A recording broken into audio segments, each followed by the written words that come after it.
It is time now to brainstorm your reward ideas. We're going to start by just looking at individual products and individual ideas and experiences that you can offer to your fans and community and to new fans and strangers that will get them to back the project. We're going to start with individual stuff, and then in a couple of units, we'll be actually showing how we combine these into reward levels. So, first of all, we're going to do it 3 ways, based on your audience, based on what makes a good reward, and based on your project. So let's start with the audience. When we are looking at what makes a good reward, let's break your audience down, or break a potential audience down into a few different members. First of all, a person who wants to buy the art being produced, right? So this is a person who comes to the page just like, okay, I have come here because you say that you are writing a book about space, and I like books about space, so I want to buy the book about space. Or you're making a marimba album, I want to buy a marimba album. So these are some of the things that person might want. A copy of the art that's digital, a copy of art that's physical. Those are 2 different things, and digital rewards are very, very nice. An artistic representation of the art in a different form, so that might be if like this is a musical album, you might have something visual that is a good upsell for that kind of person.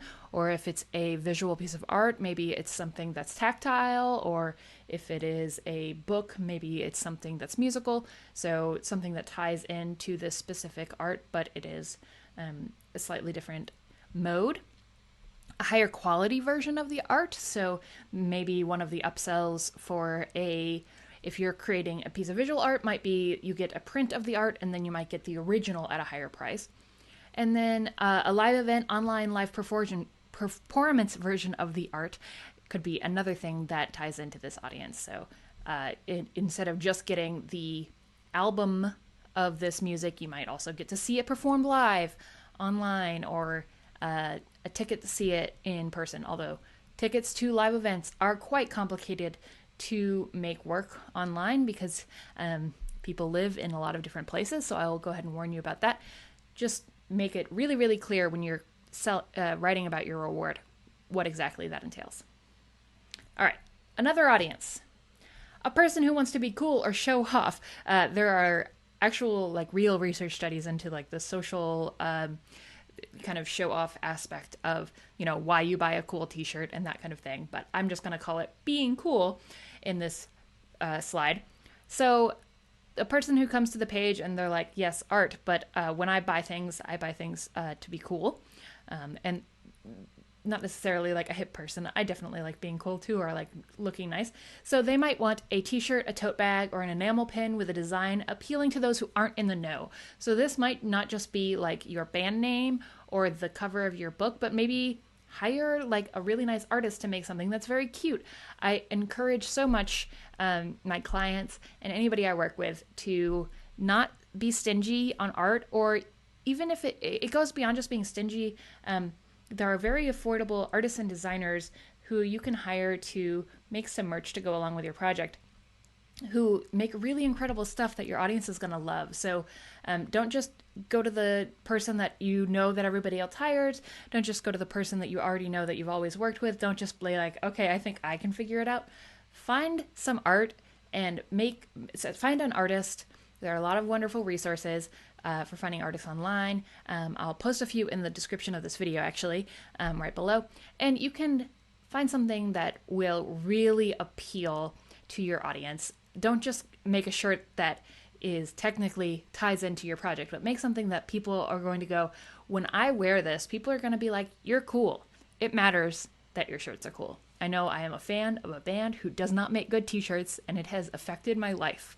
So they are my favorite band, and I just wish that they made good shirts and good merch. So do yourself a favor, be better than my favorite band, and make merch that actually makes you money, because people not only want to support you, but they also want to look cool when they wear your merch. Another thing that a person who wants a little bit of social cred when they back your project might want would be their name in the credits or the dedication of their art. That's something that you can sell. A little shout out. Maybe an exclusive color or version of the art. Maybe if you are selling the art, but if you can only get a certain version of it on Kickstarter or on Indiegogo. This is like a limited edition version. a cool high quality product related to some other talent you have. So maybe you make really cool pottery, or maybe you happen to be, a musician, or whatever that is a unique part of you that is outside of the scope of this project. Maybe you can make something very cool for these people that will make them feel cool. All right, another audience, a person who wants to support you as an artist. So you want to appeal to these people especially. Behind the scenes access to the process of creation is super important. A lot of people offer this as the base level as when you join the project, which is definitely an option. A lot of people just share this as content to everyone, which is also a really good idea, just to kind of grow general excitement about the project. But if you want to sell this as an exclusive thing to your audience, or if you have ideas of like, you get we've done this, and this was a Julian Nunes idea, who is a very popular Kickstarter, a Polaroid that you take in the studio while you're recording an album, that is only going to exist, one copy of it because it's a Polaroid photo. That can be behind the scenes access to the process of creation that you can send to a fan who's excited about being in there with you and supporting that process, kind of in a one-on-one way. Interaction with the artist before, during, or after the process. So however that means, whatever that means for you, think about that. Autographs or custom products. Autographs are really great if you can manage it. I have definitely spent a few days signing 900 CDs and going, why am I doing this? So make sure that you are valuing your time when you agree to do autographs. But if you can upsell an autograph and it is making you money, I think it's a really great thing to offer. Live event tickets or individual live events, so like a house concert or a house party or an art warming party, those are really, really great ideas for rewards. But again, keep in mind that travel is an issue, so make sure that you're really super clear as to who is eligible for these live events. And then an opportunity to be in or submit ideas for the art. This is something that people have had success with. Maybe if somebody backs you for at $1,000, they get to give you an inspiration word that you include in one of the comics that you're drawing, or they get to submit their voice and sing along in the chorus of one of their songs if they come into the studio, or which is a Cheryl Engelhart idea that she did in one of her albums. So how can your audience actually participate in the album that in a way that it will be comfortable for you and fun for everybody? Now we're going to brainstorm more ideas based on just what makes really good crowdfunding rewards. Let's take a look at this. First of all, digital rewards are amazing. Digital rewards are great because they do not cost any money to ship, and oftentimes they can be free to produce on an individual basis. Like, for example, digital albums, books, and art. If the product is already made, like I've already recorded this album, I've already written this book, then actually sending out an individual book is often free. So that can be both of this project and of previous projects that you've already completed. A reward level that I and other musicians I've worked with have had a lot of success with is a digital back catalog, which means like you can get every album we've ever produced. We've recorded 8 albums. That's, if you do the math, $80 is a pretty generous offer. That's only $10 an album, but it actually costs me nothing. So that is a really great reward level because it is makes me a lot of money, doesn't cost me a lot. Digital wallpapers and images, if you have graphics, are really fun, low-cost rewards. And something fun about those is that you can go ahead and give those out during the campaign if you want to.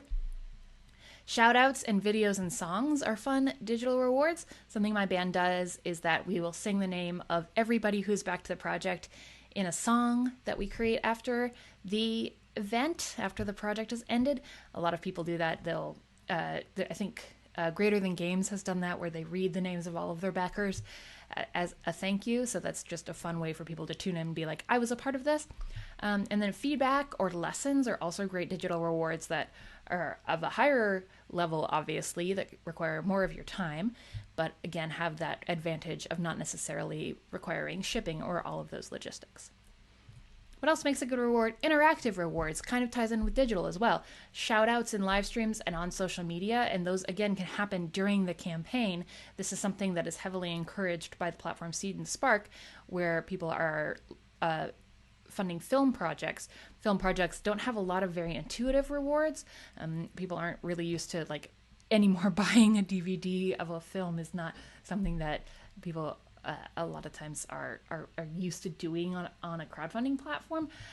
But having a fun interactive reward that's happening during the campaign has the advantage of both being a way to make money and also being a way for people to share during the campaign that, hey, I just got a shout out by this musician I like, by this actor I like, by this writer I like. They just said my name on their Twitter, or they just sang a song about me on their Instagram Live or whatever. And that's a really fun, interactive shout out kind of option. You can take requests.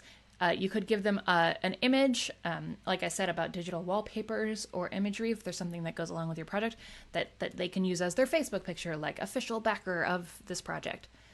That's another great interactive, fun reward. Generally, and this is an overall for rewards, the thing that makes good reward is a high margin item. That is something that costs less than you can charge for it.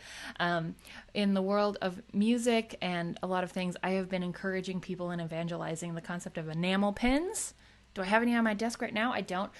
These are the high quality pins that people put on like their denim jackets. They're having a comeback right now in the 2010s or the 2020s. And the great thing about these is that they cost very little to produce. They're even easier to ship, and they are quite high margin because people are used to paying $15 to $20 for them. And they have the other advantages that, as like an alternative to t-shirts, is that they fit everybody and they weigh way less than t-shirts. So when you ship them, they cost, $3 as opposed to up to $13. So I encourage enamel pins for everybody as a high margin item to produce. And they also are like, you can wear it every day as opposed to a t-shirt you can only wear once. So that cool factor is there. Yeah, people are discovering it, and we're finding that they're very, very popular. Another thing that is a good high margin item is a thoughtful thematic package. So if you put together like the ultimate relaxation package, if your project is about relaxation, or say you're writing a book about the moon, and you gave them like a prep for your trip to the moon package, and in there you had like a little pamphlet about 5 facts about the moon, and a little like toy shovel, and a little maybe a custom letter from you that says good luck on the moon, and a few other things like that, a recipe or a candle or whatever. You would have that, and you could charge maybe $100 for this package that might only cost you $10 to $15 to put together, plus your time and the custom bonus of you having put some custom art and your hard work into it. These thoughtful thematic packages are something that I think are really fun to do. I think people get really excited about them, and they are a nice high margin item. So people I think will get excited about this as well. And then just keep in mind, in general, custom, exclusive, and signed items can be priced higher and should be priced higher. And generally, my clients don't price them high enough. So if you are anything like them, which you probably are, price your custom, exclusive, and signed items higher. So another way to brainstorm items are based on your project. So think about a thematic tie-in with your mission statement. Remember, we've been very much referring back to that, and this is one of those moments. So think about your mission statement. What is something that you could offer that would help people reflect back on what you want them to reflect on when they're participating in your art? A tie-in with the content of your art, if that's different than your mission statement. If you have art about dogs, art about space, art about cheese, whatever that is, how can you offer something that is thematically tied in with the content of your art? And anything that is tied in with the theme of you as an artist or as a group. Your other skills, hobbies, and passions. So what I'd like you to do now is let your mind really go wild, come up with a bunch of ideas based on what we've just talked about. And in the next video, we're going to cull those ideas down to the best, like 4 or 10, based on a bunch of criteria, like what makes a good Kickstarter reward. But think about everything you possibly could based on all of those things we just talked about, and we will see you in the next video.